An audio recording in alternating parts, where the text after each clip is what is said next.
Oke, puji Tuhan, waktu sudah berjalan, kita dipertemukan kembali untuk baca firman Tuhan dan mencukupi 10 menit ke depan. Kita berdoa dulu, mari kita bersatu hati dalam doa. Tuhan Yesus, kami anak-Mu siap mengajar Tuhan. Beri kami hikmat-Mu, beri kami daya tangkap yang baik, beri kami kesehatan, kekuatan, dan juga apapun alat yang kami pakai Tuhan, semua menunjang dengan baik. Dari awal sampai selesai tidak ada masalah, termasuk dalam jaringan. Dalam nama Tuhan Yesus kami berdoa dan ucap syukur. Amin. Ya, puji Tuhan, hari ini 15 Juni 2025 kita bertemu untuk belajar firman Tuhan. Firman yang akan kita pelajari kali ini masih belum nyambung ke tokoh Alkitab, tapi dengan hal yang sekarang-sekarang ini sedang kalian hadapi, yaitu eh, ujian akhir. Kalau di sekolah disebut apa tadi? Saya lupa, Neva. Sumatif akhir semester, iya atau apa? Penilaian sumatif akhir semester. Oh, akhir tahun apa akhir semester? PS, Akhir tahun. PSAT ya, penilaian sumatif akhir tahun. Ada di sekolah anak-anak yang saya bina itu namanya SAS, sumatif akhir semester. Kalau zaman yang lalu PAS, penilaian akhir semester. Di zaman saya malah namanya eh, THB, tes hasil belajar. Kita akan mempelajari dalam pandangan firman Tuhan. Mengapa harus ada ujian? Mengapa kita ini dalam kehidupan kita harus ada ujian yang gambarannya seperti anak yang bersekolah. Kenapa harus ada ujian? Kita akan belajar pertama, untuk poin pertama, kita baca dulu dari firman Tuhan Yohanes 17 ayat 15. Silakan Nelva minta tolong bacakan Yohanes 17 ayat 15. Aku tidak meminta supaya engkau mengambil mereka dari dunia, tetapi supaya engkau melindungi mereka daripada yang jahat. Iya, dunia ini kejam, dunia ini keras. Tapi ini doa Tuhan Yesus. Dia tidak meminta pada Allah Bapa supaya murid-muridnya tidak diambil dari dunia.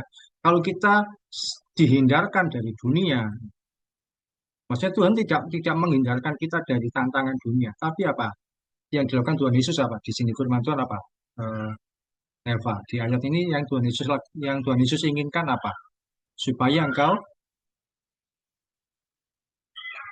ini, tetapi supaya engkau melin, Melindungi melindungi. mereka dari Ya, melindungi. iya, Tuhan tidak menghindarkan kita dari dunia ini, tapi Dia melindungi kita daripada jahat. Yang pertama. Ayat kedua, minta tolong Niko, Matius 28 ayat 20.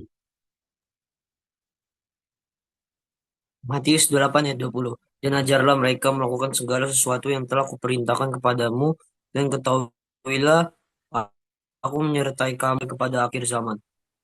Ya, apa di sini yang Tuhan Yesus lakukan bagi kita, muridnya, anak-anaknya? Kalau yang tadi kan melindungi, yang ini Tuhan Yesus lakukan bagi kita apa? Bagian terakhir, aku yang ter, Menyertai ya, kamu senantiasa sampai kepada jam. akhir zaman. Ya, jadi Tuhan Yesus itu melindungi kita dan juga Dia menyertai kita. Dia tidak menghindarkan kita dari dunia, dari masalah, tapi melindungi. Jadi poin pertama pembelajaran, mengapa kita harus ada ujian dalam kehidupan di dunia ini?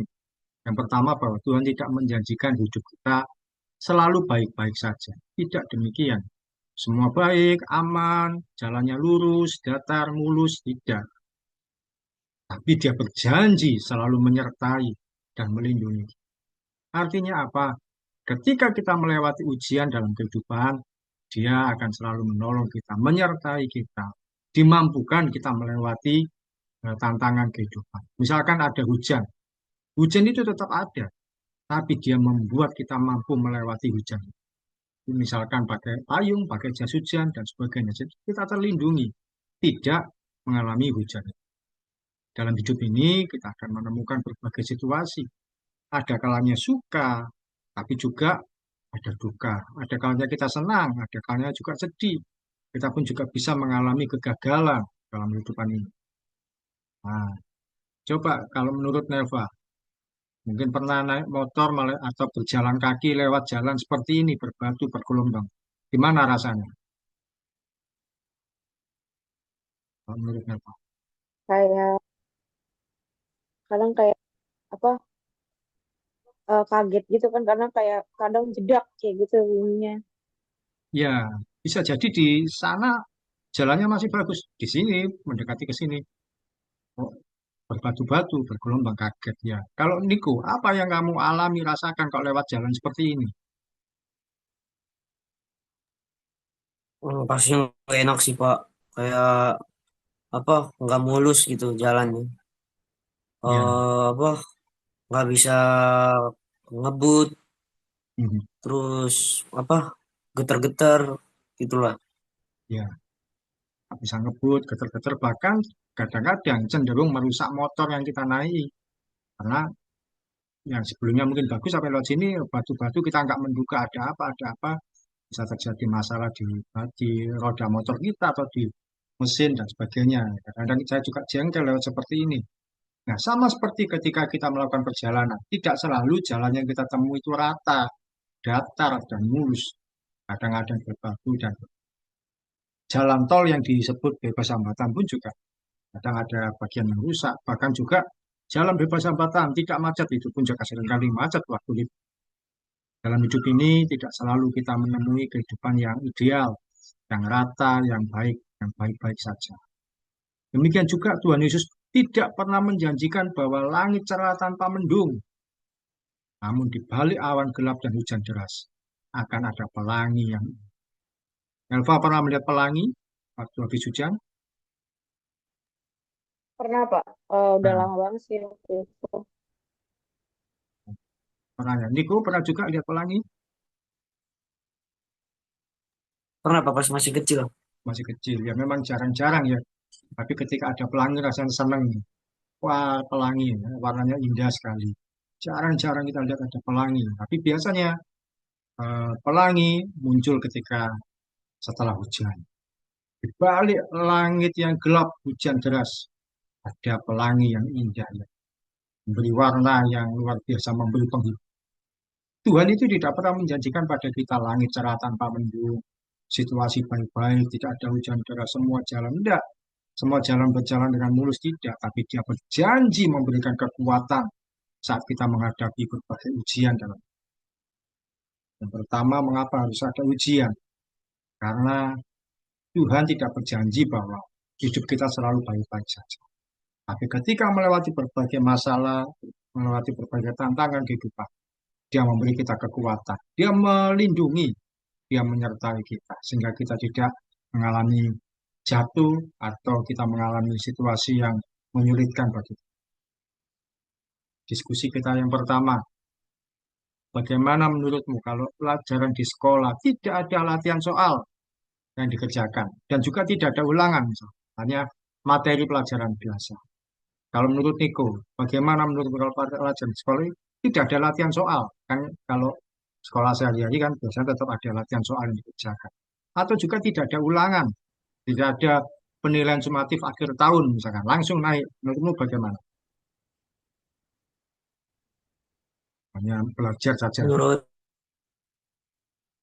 Niko sih kayak apa ya, kita kayak nggak dapet apa sih, eh, kayak misal kalau misalnya dapat apa ujian sekali itu kayak langsung apa takut, tegang, kayak nggak kebiasa gitu. Hmm. Tapi kalau tidak Jadi ada, belum terlatih. oh belum terlatih, benar sekali. Kalau Jadi dia ada kayak latihan, cuman apa belajar-belajar doang tapi iya. ya. Tidak ada latihan soal, tidak ada ulangan, jadinya tidak terlatih. Hanya terima pelajaran, hanya membuat otak jadi penuh. Kalau menurut Nelva, ada pendapat lain? Bagaimana kalau kamu sekolah tidak ada latihan soal, tidak ada sumatif atau ulangan? Kalau kayak gitu sih kita pasti jadi ngejalanin sekolah itu jadi kayak simpel-simpel aja, gak ada tantangan yang harus kita hadapin gitu. Ya, nah, ketika sekolah tidak ada latihan soal, tidak ada ulangan, tidak ada ujian, tidak ada yang dikerjakan, tidak ada tantangan. semua akan tiba-tiba ya seperti begitu saja. Tapi bangsa ini pernah mengalami situasi anak-anak sekolah tidak perlu mengalami ujian, terutama yang lulus, langsung lulus. Nah, itu waktu masa pandemi COVID. Waktu COVID itu, Niko kelas berapa? Kalian kelas berapa waktu itu? SMP kelas 7. Oh, masih kelas 7 ya. Tapi yang kelas 9 kan tidak mengalami Kelas ujian. 1 SMP. Iya, tapi anak-anak yang kelas 9 mereka kan tidak ujian, langsung dianggap lulus. Yang SMA pun juga demikian, langsung dianggap lulus. Karena masa pandemi tidak ke sekolah secara langsung. Nah, tapi itu kan karena situasi khusus darurat. Tapi kalau anak tidak mengalami ujian di sekolah, tidak ada latihan soal, seperti Niko tadi bilang, tidak terlatih. Menurut Nova juga tidak ada tantangan. Iya benar sekali. Dalam hidup ini kita pun perlu mengalami ujian dalam situasi kehidupan kita. Yang kedua, mengapa harus ada ujian dalam hidup kita? Minta tolong Nova bacakan Yakobus 1 ayat 3. Sebab kamu tahu bahwa ujian terhadap imanmu itu menghasilkan ketekunan. Ya, ujian terhadap iman kita menghasilkan ketekunan. Kualitas iman kita itu diuji melalui ujian hidup yang kita alami.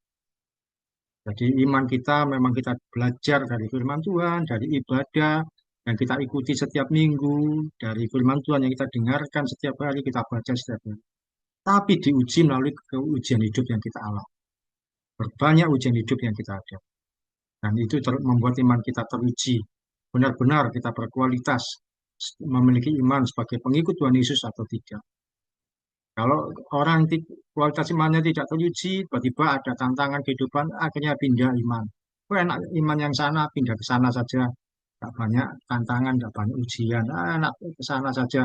Nggak sulit-sulit pertanyaannya. Kalau di Kristen ditanya, Tuhanmu kok tiga, Tritunggal, bingung akhirnya. Ya sudah ikut ke sana aja, Tuhannya nggak tiga. Jadi, akhirnya kita menemukan situasi-situasi yang kita kecewa. Nah, iman kita diuji melalui ujian hidup yang kita alami. Kalau bersekolah, ujiannya bagaimana? Diuji untuk membuktikan kemampuan kita menguasai pelajaran atau Niko diuji menguasai kemampuan berhitung matematika atau tidak ketika menghadapi PSAT. Demikian juga Nelva diuji menguasai tidak pelajaran PPKN atau bahasa Inggris sehingga diuji beberapa hari ke depan bisa tidak mengerjakan. Itu membuktikan kemampuan kalian menguasai pelajaran. Kalau menguasai, kamu bisa menyelesaikan. Kalau tidak menguasai, ya itu akan kesulitan. Dalam pertandingan, seseorang bisa kalah dan gagal. Seorang atlet bisa kalah, bisa gagal, itu wajar. Namun terus berlatih sampai mengalami kemenangan. Kalau Niko ngikuti enggak timnas kalau bertanding beberapa waktu belakangan ini? Pertandingan Ikutin, Pak. ya, kualifikasi Piala Dunia itu. Kan kadang-kadang menang. Iya, Lawan Cina menang tuh 1-0 di iya. Jakarta. Tapi ketika lawan Jepang, GBK ya. Tapi ketika hari berikutnya lawan Jepang, kalah berapa itu? Kalah 6-0 itu. 6-0. Iya. Dalam pertandingan tidak selalu 6. atlet yang Iya. kita idolakan, tim yang kita banggakan itu bisa menang. Dia bisa kalah, dia bisa gagal. Tapi terus berlatih sampai mengalami kemenangan. Yang kita pinginnya menang terus. Tapi namanya kehidupan. Bisa kalah, bisa gagal. Ketika kita menghadapi ujian hidup dalam bentuk keuangan, masalah keluarga, hubungan pertemanan, dan ujian kehidupan lainnya. Kita bisa gagal, tapi kita juga bisa mengatasinya dengan iman kita justru teruji ketika menghadapi berbagai tantangan dan masalah. Tapi kita respon dengan benar. Saat menghadapi ujian keuangan, kita mengucap syukur pada Tuhan, terima kasih Tuhan. Aku percaya Engkau sanggup menolongku melewati masalah ini. Ya puji Tuhan, kalian pernah menghadapi masalah keuangan, tapi Tuhan akhirnya menolong. Orang tua kalian, bapak kalian dapat pekerjaan, memperbaiki mobil. Atau menghadapi masalah keluarga, masalah pertemanan, dan sebagainya. Ketika kita diuji, kita berdoa sama Tuhan, minta Tuhan menolong untuk kekuatan. Kita diberi kemampuan untuk melewati. Tidak mungkin kita tidak ada masalah. Pasti ada masalah. Tapi kita diberi kekuatan untuk melewati. Ketika iman kita diuji dengan berbagai masalah dan tantangan, kita mempraktekkan kebenaran firman Tuhan, supaya tidak khawatir, supaya bisa mengampuni, dan supaya hidup dalam damai sejahtera. Coba kalau tidak teruji, akan jadi orang yang khawatir terus, jadi orang yang punya kecewa, kepahitan terus sama orang lain, tak bisa senyum dan sebagainya. Jadi poin kedua, mengapa ada ujian yang kita hadapi, yaitu eh, mana enggak saya tulis, yaitu untuk supaya kehidupan kita ini teruji melewati segala sesuatu. Diskusi yang kedua, menurut Nelva, pelajaran apa yang kamu pernah belajar dengan keras dan mendapat nilai yang bagus?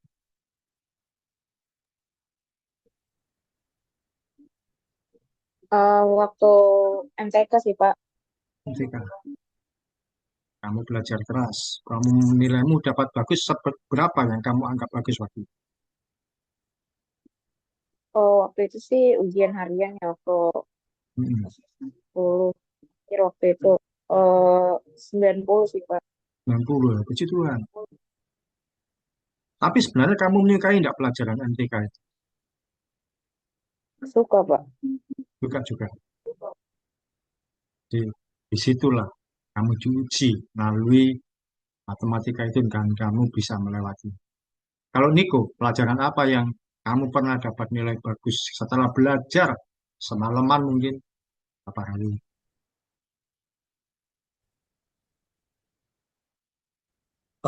Matematika juga Pak, matematika wajib Matematika wajib.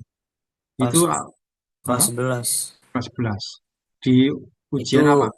Ulangan apa? pas ujian tengah semester. Oh, itu malah ujian tengah semester. Ujian Berapa tengah ya? semester. Berapa nilainya? Iya. Dapat nilai Enggak berapa? kayak sinyal apa sih 90 cuman ya 75 gitu. Oh, 75. 75.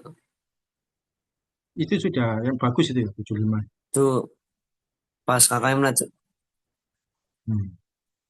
Iya, pas KKM belajar Oh. Ya, puji Tuhan. belajar Bangga di situ nggak? Niko ya, Apa? jadwalnya. Itu kan Senin jadwalnya. Terus Niko tuh minggunya itu apa ya ada pesta. Jadi kayak belajar nggak full harian gitu. Jadi Hmm. pas balik dari pesta belajar, pas besok kan ngerjain kayak anteng gitu, Oh, nggak ngalamin kesusahan. puji Tuhan. Biasa. Bangga kamu dapat nilai itu waktu itu gimana rasanya? Waktu dibagikan nilainya. Yang salah bisa 75 tuh gara-gara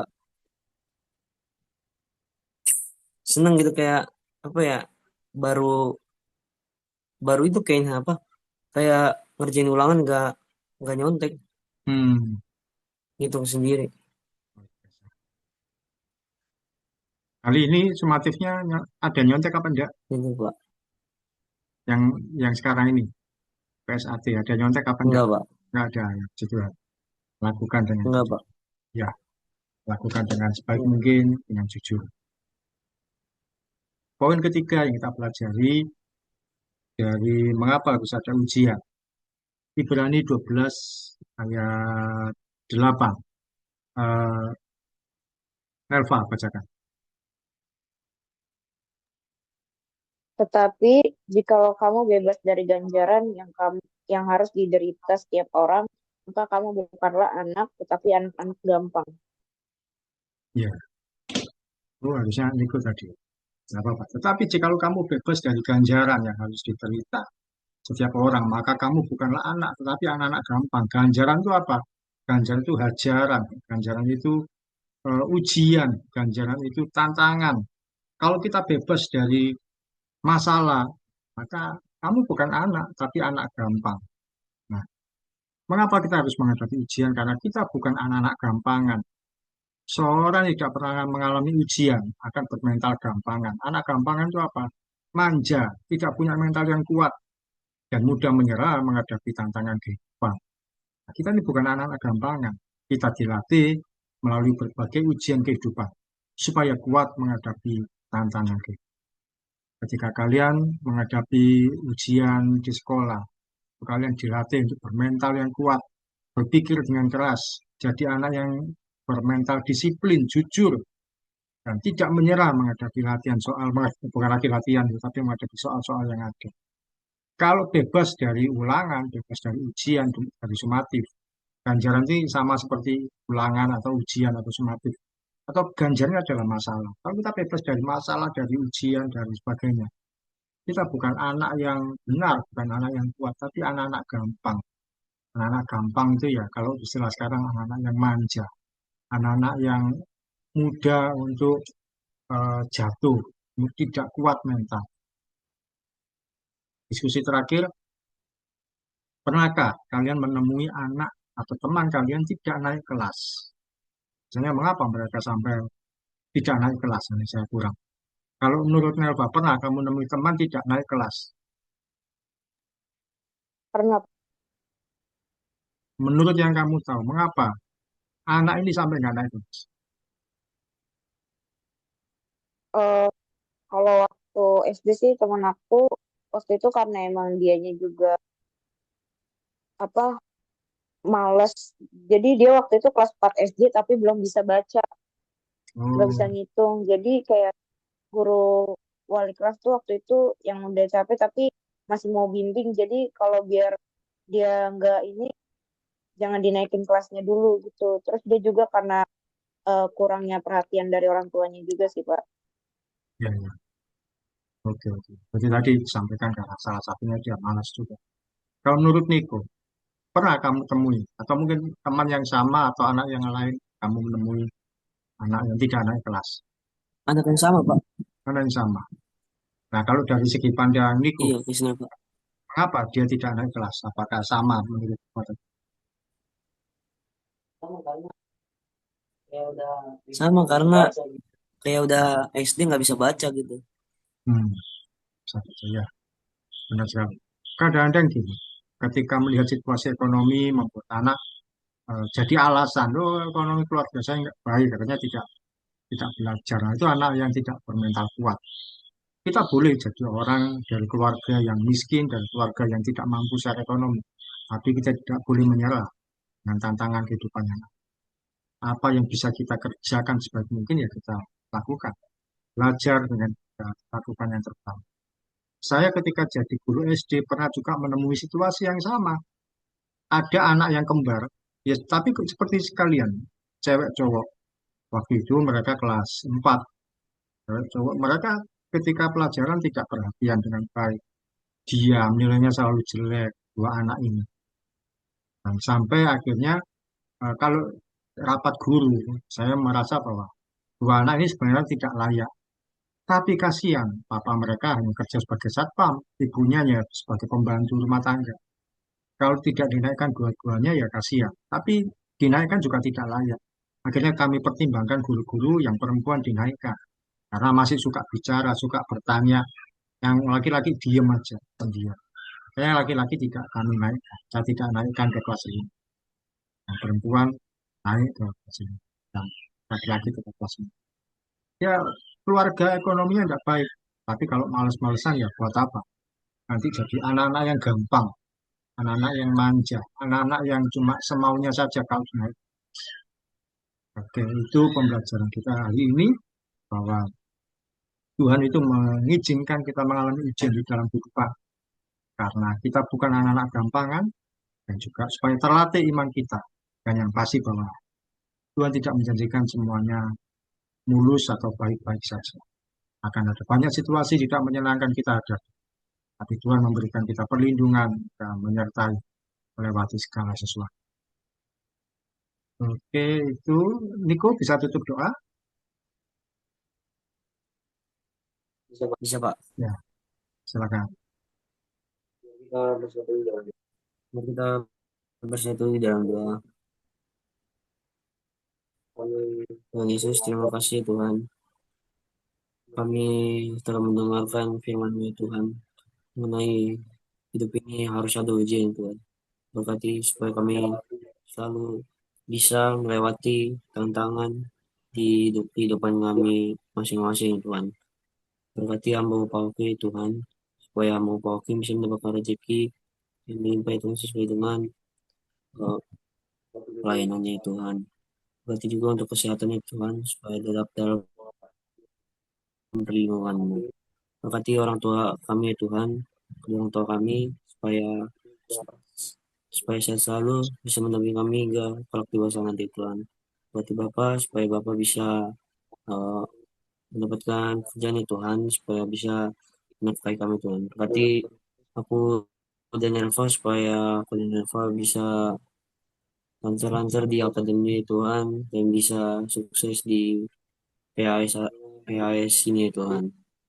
Inilah doa dan permohonan kami serahkan hanya dalam tangan kasih-Mu saja. Kami, dalam namamu kami mengucap syukur. Amin. Amin. Puji Tuhan, terima kasih Niko Nelva. Sukses untuk PSAT-nya ya sampai selesai. Terima kasih. Terima kasih, Pak. Terus, Pak.